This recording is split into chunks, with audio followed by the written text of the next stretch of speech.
Vous connaissez peut-être mon nom, peut-être pas. Quand j'avais 17 ans, j'ai été très médiatisée. On parlait de moi partout, dans tous les journaux. Moi, je voulais juste que ça soit derrière moi. Aujourd'hui, je vais vous raconter mon histoire.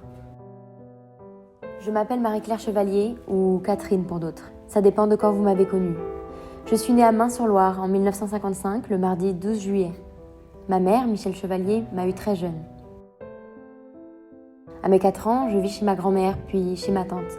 Mais ça ne se passe pas très bien. Souvent, quand elles sont en colère, un coup part, puis un autre. Je ne me suis jamais vraiment sentie chez moi. Et puis, je retourne vivre avec ma mère et mes 2 petites sœurs. On n'avait pas beaucoup d'argent. Ma mère travaille, elle est employée à la RATP. J'ai 16 ans maintenant, je vais au lycée. J'ai même rencontré un garçon, il s'appelle Daniel. Je l'aime bien. On se croise à une fête avec les copains du lycée. Au début, c'est sympa, puis je me retrouve seule avec lui. J'ai pas envie de plus, pas envie de lui. Mais il devient insistant.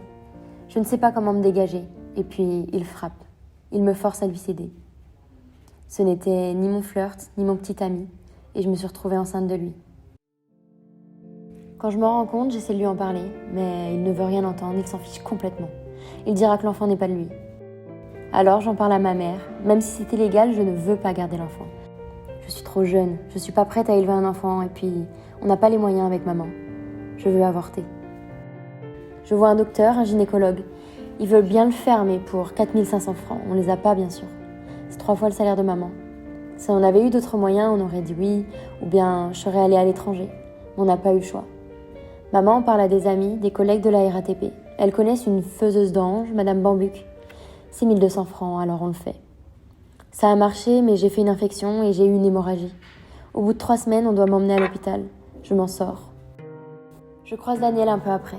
Alors je lui dis que j'ai avorté.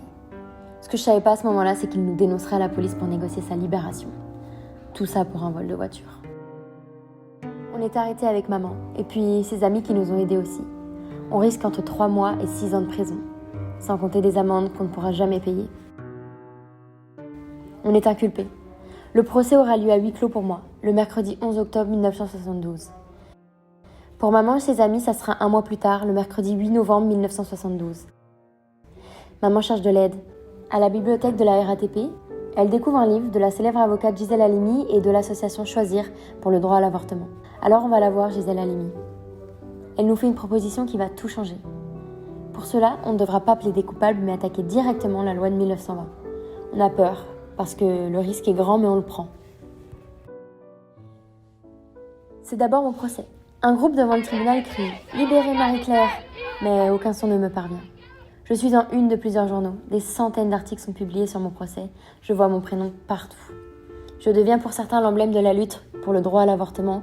Pour d'autres, je suis l'avortée, une pauvre fille manipulée par sa mère qui a tué son enfant. D'ailleurs, c'est pour ça que les juges ne me condamnent pas. Ils décident que j'étais influencée et que je n'ai pas volontairement choisi d'accomplir l'acte. Ils doutent même que Daniel m'ait violée. Ce même mercredi 11 octobre 1972, le tribunal pour enfants de Bobigny m'acquitte. C'est au tour de ma mère, de ses 2 amis, Lucette et René, et aussi de Madame Bambuc, d'être jugée. Gisèle Halimi fait appel à des personnalités pour les défendre. Il y a des docteurs, des prix Nobel, des auteurs, des actrices. Qui auraient pensé que Jacques Monod, Simone de Beauvoir ou Delphine Seyrig auraient quelque chose à faire avec nous? Et puis, ça fonctionne. On retourne l'accusation contre la loi. Et ce procès devient un procès politique et médiatique. Ma mère échappe à la prison. Elle est seulement condamnée à 500 francs d'amende. On fait appel et finalement on n'aura jamais à les payer. Ses amis sont relaxés. Madame Bambuc, elle, la faiseuse d'ange, est condamnée à 1 an de prison avec sursis. La loi de 1920 sur la contraception et l'avortement est mise en échec.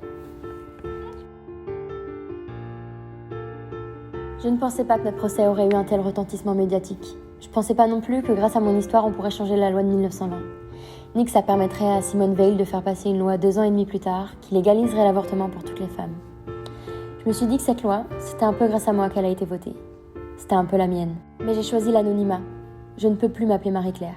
Il faut que je m'appelle Catherine pour les gens. C'est plus facile pour moi comme ça.